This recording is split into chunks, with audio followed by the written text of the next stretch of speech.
அக்ஷய திருதியைக்கு பூஜை பண்ணுறது பார்த்தீங்கன்னா 19ஆம் தேதி பண்ணணுமா இல்லைன்னா 20ஆம் தேதி பண்ணணுமா அப்படின்னு சொல்லிட்டு நிறைய பேருக்கு டவுட் இருக்குது.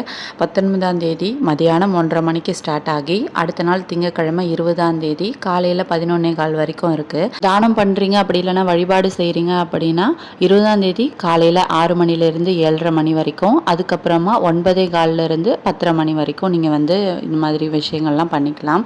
திங்கக்கிழமை உங்களுக்கு டைம் இல்லை அப்படின்னு நினச்சிங்கன்னா சண்டே ஈவினிங் 6 மணிக்கு வந்து நீங்கள் இந்த பூஜைகள்லாம் பண்ணிக்கலாம். அதுக்கப்புறம் தானம் கொடுக்கறதும் செய்யலாம். உங்களால் முடிஞ்சது அப்படின்னா அன்னதானம் பண்ணுங்கள். வீட்லேயே சமைச்சு கூட கொண்டு போய் நிறைய பேருக்கு இல்லாதவங்களுக்கு கொடுக்கலாம். அப்படி இல்லைன்னா வந்து அரிசி பருப்பு இந்த மாதிரி விஷயங்கள் வாங்கி கொடுக்கலாம். மஞ்சள் கல்லுப்பு இது எல்லாமே வந்து திங்கக்கிழமை காலையில் பார்த்தீங்கன்னா நான் சொன்ன டைமுக்கு வாங்கி வச்சு மகாலட்சுமி தாயாருக்கு மன திருப்தியாக பூஜை பண்ணிக்கோங்க. கொஞ்சம் வரைக்கும் பக்கத்தில் இருக்கிற கோவில்களுக்கு போயிட்டு இல்லாதவங்களுக்கு கொஞ்சம் ஹெல்ப் பண்ணிட்டு வரலாம். வீடியோ பிடிச்சிருந்தா ஒரு லைக் பண்ணிவிடுங்க. நெக்ஸ்ட் வீடியோவில் பார்க்கலாம். தேங்க்யூ.